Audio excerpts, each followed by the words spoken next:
सर्वभूतेषु ब्रह्मचारिणी रूपेण संस्थिता नमस्तस्यै नमस्तस्यै नमस्तस्यै नमो नमः। हर हर महादेव, जय भोलेनाथ। नमस्कार, मैं साधना पांडे मार्गदर्शन पे आपका स्वागत करती हूँ। दोस्तों, मैं बात करने वाली हूँ नवरात्रि के दूसरे दिन की देवी ब्रह्मचारिणी के बारे में। जैसा कि नाम से ही लग रहा है कि देवी तप और संयम का आचरण करने वाली हैं, इसी कारण देवी का नाम ब्रह्मचारिणी पड़ा। ब्रह्म में विचरण करने के कारण भी देवी को ब्रह्मचारिणी नाम से जाना जाता है। नवरात्रि के दूसरे दिन देवी ब्रह्मचारिणी की पूजा किस विधि से, किस भांति करना है और किस तरीके से आप अपने जीवन में सुख शांति का अनुभव कर सकते हैं। क्योंकि देखिए, जीवन में पैसे, रुपए, धन संपदा या किसी न किसी कारण से हर व्यक्ति दुखी है। तो यह देवी जो कि नवरात्रि के दूसरे दिन पूजी जाती है, वह व्यक्ति के जीवन में शांति लाती है। और यकीन मानिए, जिस व्यक्ति के जीवन में शांति है वह सबसे सुखी है। चाहे वह शांति किसी भी तरह की हो, लेकिन आत्मिक आंतरिक शांति देने वाली देवी ब्रह्मचारिणी है। और देवी ब्रह्मचारिणी की पूजा कैसे करना है ये जानेंगे। क्या आज भोग लगाना है, किस रंग के आपको वस्त्र पहनना है, साथ साथ ये भी जानेंगे कि देवी ब्रह्मचारिणी की कथा क्या है, माता का स्वरूप कैसा है। क्योंकि तभी न पूजा कर पाएंगे हम जब हम माता के बारे में संपूर्ण जानकारियाँ ले लेंगे। तो दोस्तों, 10 अप्रैल को देवी ब्रह्मचारिणी की पूजा होगी। आप अपने मन में पूरी तरह से ध्यान करके और देवी ब्रह्मचारिणी के बारे में अब सुनना प्रारंभ करें। एक बार मन ही मन गणेश जी का स्मरण कर ले, ध्यान कर ले, ताकि हमें जो कथा सुन रहे हैं उसका संपूर्ण फल और जो पूजा विधि सुन रहे हैं उसका पूरा फल मिल जाए। देवी ब्रह्मचारिणी की उपासना से मनुष्य में तप, त्याग, वैराग्य, संयम की वृद्धि होती है। जीवन की कठिन समय में भी मन विचलित नहीं होता है। देवी अपने साधकों की मलिनता, दुर्गुणों और दोषों को खत्म करती हैं। देवी की कृपा से सर्वत्र सिद्धि तथा विजय की प्राप्ति होती है। दूसरे नवरात्र में देवी ब्रह्मचारिणी तथा तपस्चारिणी रूप को पूजा जाता है। जो साधक को माँ के इस रूप की पूजा करते हैं उन्हें तप, त्याग, वैराग्य, संयम और सदाचार की प्राप्ति होती है। और जीवन में वे जिस बात का संकल्प कर लेते हैं उसे पूरा करके ही छोड़ते हैं। देवी ब्रह्मचारिणी की पूजा से मनुष्य अपने जीवन में तप, त्याग और हर प्रकार के आचरणों की वृद्धि कर लेता है। अब चलिए जान लेते हैं देवी ब्रह्मचारिणी की पूजा। देवी ब्रह्मचारिणी की पूजा करने से पहले आप उनका ध्यान स्वरूप देख रहे हैं, और देवी ब्रह्मचारिणी की पूजा करने से पहले आप उनके ध्यान का उनका स्मरण करें। उसके बाद हाथ में फूल, अक्षत लेकर के देवी को स्मरण करें, उनके ब्रह्मचारिणी स्वरूप का स्मरण करें। उसके बाद स्मरण करने के बाद आप माता की पूजा प्रारंभ करें। सबसे पहले देवी की जो भी फोटो आपने घर में रखा है, फोटो या मूर्ति रूप में, आप उन्हें प्रसाद भोग के साथ साथ आज कुछ उन्हें उपहार स्वरूप भी चढ़ा सकते हैं। जैसे माँ को लाल चूड़ियाँ, कुमकुम, ये सब चीज़ें उपहार स्वरूप चढ़ाई जाती है। देवी ब्रह्मचारिणी को आज चीनी का भोग चढ़ाया जाता है। चीनी, मिश्री, इस तरह की चीज़ों का भोग आज चढ़ाया जाता है। देवी ब्रह्मचारिणी की पूजा में सफ़ेद और लाल फूलों का बहुत महत्व है। देवी ब्रह्मचारिणी की पूजा के लिए किस रंग का वस्त्र पहने ताकि माता से एकाकार हो सके, तो आज हल्के रंग के वस्त्र हो सके तो हल्का क्रीम कलर का पहनकर माँ की पूजा करना उत्तम रहेगा दोस्तों। और देवी को पंचामृत से स्नान करा सकते हैं आप। यदि घर में देवी के स्वरूप की फोटो मूर्ति नहीं है तो आप माता दुर्गा की किसी भी फोटो मूर्ति से माँ की पूजा कर सकते हैं। माँ की पूजा को में सफ़ेद और सुगंधित फूलों का बहुत महत्व है। सफ़ेद और सुगंधित फूलों से माँ की पूजा आराधना करने से व्यक्ति के जीवन से समस्याएं खत्म हो जाती हैं। इसके बाद माँ को प्रसाद चढ़ाइए, यानी चीनी या फिर मिश्री, इन चीज़ों का प्रसाद चढ़ाइए। माँ को आचमन कराएं। आचमन मतलब हाथों में जल लेकर के और प्रसाद को 3 बार घुमा दें, इसे आचमन बोला जाता है।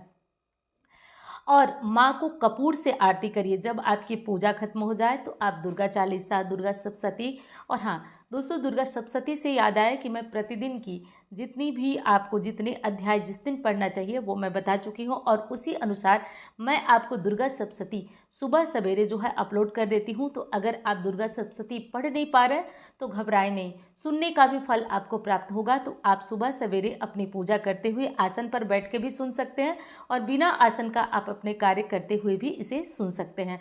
तो समय मिले तो इस दुर्गा सप्तशती को ज़रूर श्रवण करिएगा दोस्तों। जीवन बदल जाता है, चमत्कारी रूप से जीवन से परेशानियां दूर हो जाती हैं।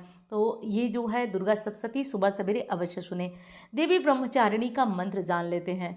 सबसे अच्छा और उत्तम मंत्र है ओम देवी ब्रह्मचारिणे नमः। ओम देवी ब्रह्मचारिणे नमः। हो सके तो इस मंत्र का 108 बार जप करें। यदि आपने कोई और मंत्र जप ले रखा है तो आप कम से कम 11 या 21 बार इस मंत्र का जप करें। जिनके पास माला नहीं है वो केवल और केवल हाथों के उंगलियों से गिनती करके भी जप कर सकते हैं। हो सके तो आप पूरे दिन मन में चलते फिरते अपने काम करते हुए ओम देवी ब्रह्मचारिणे नमः, ओम देवी ब्रह्मचारिणे नमः ऐसा करते रहें। ये ध्यान रखें दोस्तों, तप और त्याग में इतनी शक्ति होती है कि अपने जीवन से व्यक्ति कष्ट और संकटों को दूर कर लेता है। माँ का यह दूसरा स्वरूप जो है देवी ब्रह्मचारिणी है। यहाँ ब्रह्म शब्द का अर्थ तपस्या है, चारिणी अर्थात तप की आचरण करने वाली है। कहा जाता है कि देवी तपोमय है, तब से उनके अंदर एक अजीब तपोबल उत्पन्न हुआ और इस तपोबल के कारण ही देवी को ब्रह्मचारिणी नाम से जाना गया। शारदीय नवरात्र हो या फिर चैत्र नवरात्र हो, नवरात्रि के दूसरे दिन देवी के इन्हीं स्वरूप की पूजा होती है और देवी का यह स्वरूप भक्तों को कल्याण और हर तरह से कष्ट हरने वाला होता है। अब चलिए दोस्तों जान लेते हैं आज की कथा, यानी कि जानते हैं आज की जब किसी भी चीज़ की कथा सुनने का एक और एक यही उद्देश्य होता है दोस्तों कि आप देवी की कथा सुने और इस कथा से आप उनके बारे में बहुत सारी जानकारियाँ प्राप्त कर लेते हैं। कोई भी व्रत त्यौहार हो कथा बिना अधूरा होता है, तो इसे आज हम ज़रूर श्रवण करेंगे। तो आज देवी की ब्रह्मचारिणी स्वरूप कैसे उत्पन्न हुआ, क्यों उत्पन्न हुआ, ये जानना बहुत ज़रूरी है, क्योंकि आधी अधूरी चीज़ें हमारे लिए लाभप्रद नहीं होती हैं। तो चलिए, अब अपने पूर्व जन्म में ये हिमालय के घर पुत्री के रूप में उत्पन्न हुई थी। तब नारद जी के उपदेश से इन्होंने भगवान शंकर जी को पति के रूप में प्राप्त करने के लिए अत्यंत कठिन तपस्या की। इस दुष्कर तपस्या के कारण इन्हें तपस्चारिणी अर्थात ब्रह्मचारिणी नाम से अभिहित किया गया। 1000 वर्षों तक फल फूल खाकर दिन व्यतीत किए और 100 वर्षों तक केवल शाक पर निर्वाह किया। शाक अर्थात सूखे पत्ते। कुछ दिनों तक कठिन उपवास करते हुए देवी ने खुले आकाश के नीचे वर्षा और धूप के भयानक कष्ट सहे। इस कठिन तपस्या के पश्चात 3000 वर्षों तक केवल जमीन पर टूटे हुए गिरे हुए बेलपत्रों को खाकर वे भगवान शिव की आराधना करती रहे। इसके बाद उन्होंने सूखे बेलपत्रों को भी खाना छोड़ दिया और कई हजार वर्षों तक वे निर्जला और निराहार तप करती रही। पत्तों को भी खाना छोड़ देने के कारण उनका नाम अर्पणा भी पड़ा। कई हजार वर्षों तक कठिन तपस्या के कारण ब्रह्मचारिणी देवी का शरीर एकदम क्षीण हो उठा।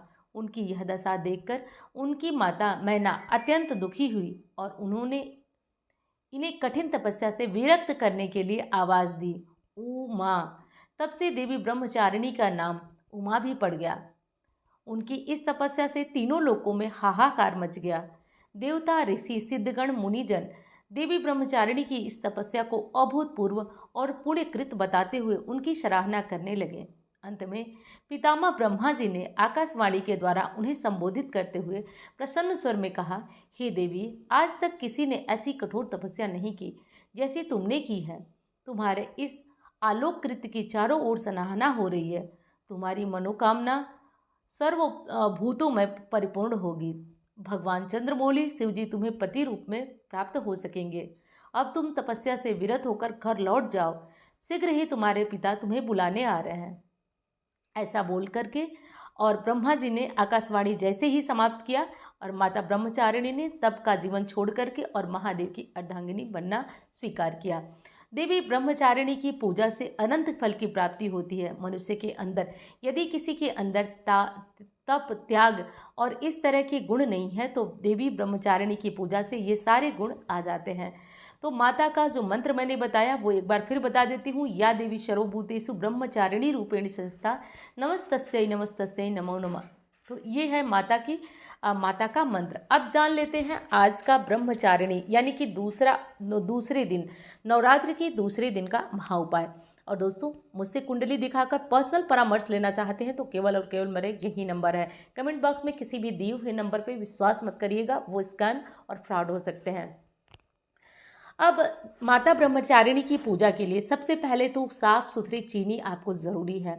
आज जिनके बच्चों में बहुत ज़्यादा जो है अति उत्साह है, बहुत ज़्यादा बोलते हैं, बहुत ज़्यादा तंग करते हैं, आज माता ब्रह्मचारिणी को अपने बच्चों के हाथों से चीनी अवश्य चढ़ाएं। चीनी का भोग जो है वो आप चढ़ाकर बच्चों को भी ज़रूर दें। आज शिवलिंग पर भी आप अपने बच्चों से एक एक मुट्ठी चीनी चढ़वाएं। कितने उम्र के बच्चों को, तो कम से कम 16-17 साल के बच्चों के लिए ये उपाय है। 16-17 साल से ऊपर के बच्चों को ये उपाय न कराएं। तो ये काम करिए, इससे देवी सभी पर कृपा करती हैं। नवरात्रि के दूसरे दिन एक विशेष उपाय है जिसे ज़रूर कर लेना चाहिए, इसे माता की असीम कृपा बरसने लगती है। आज देवी की पूजा में आपको लौंग कपूर जला करके पूरे घर में इसे दिखाना चाहिए। इससे नकारात्मक ऊर्जा का नाश होता है और व्यक्ति के जीवन से सभी कष्ट और तकलीफ़ों का मतलब दूरी बन जाती है। आज देवी की पूजा करते हुए आपको एक चीज़ ज़रूर करना है। आज विश्वास मानिए, अजीब चमत्कारी ये उपाय है, बहुत चमत्कार की तरह काम करता है। आज आप अपने घर में हो सके तो ढोलक झाल शंख से शाम को जो है माता का जागरण करा कर देखिए। आप जिस किसी भी संकट में हैं, आपके घर की दशा बदल जाएगी। आपके घर की दशा और दिशा दोनों बदल जाए, इसलिए आप 2-4 परिवार के लोग ही मिलकर माता का जागरण कराएं। छोटा सा जागरण परिवार के लोग मिलकर देवी की गीत पचरा इत्यादि गाकर और उनकी पूजा करें। इससे देवी बेहद प्रसन्न होती है। शास्त्र में भी कहा गया है कि जिन घर में देवी का जागरण होता है वहाँ किसी भी प्रकार का संकट आ नहीं सकता है और वहाँ किसी भी तरह का संकट बिल्कुल भी रह नहीं सकता।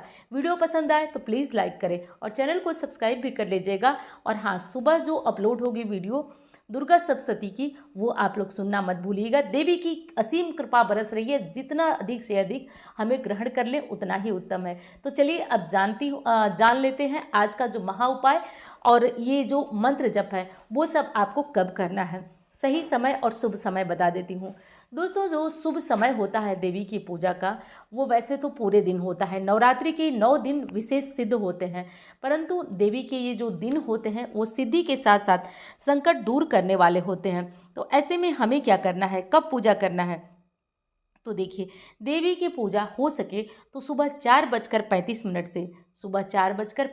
से और 6:48 तक देवी की पूजा अवश्य करें। ऐसा करने से देवी हमारे जीवन से कष्टों को दूर करती हैं और जीवन में तकलीफें खुद ब खुद समाप्त होती रहती हैं। तो ऐसा ज़रूर कर लीजिएगा। पूजा के समय का विशेष ध्यान हमें रख लेना है और इस तरह से करके देवी की पूजा आराधना सब कुछ हमें करना है। और जो समय मैंने बताया उस समय के अनुसार आप अगर इस पूजा को कर लेते हैं तो सोने पे सुहागा हो जाता है, इसलिए समय का भी विशेष ध्यान देना है। अब चलिए दोस्तों जान लेते हैं देवी ब्रह्मचारिणी की आरती। माता की आरती श्रवण करिए। ओम जय ब्रह्मचारिणी माता, जय चतुरानन प्रिय सुखदाता, ब्रह्मा जी के मन भाती हो, ज्ञान सभी को सिखलाती हो। ब्रह्म मंत्र है जाप तुम्हारा, जिसको जपे सकल संसारा। जय गायत्री वेद की माता, जो मन निस्दिन तुम्हें ध्याता। कमी कोई रहने पाई, कोई दुख सहने न पाए।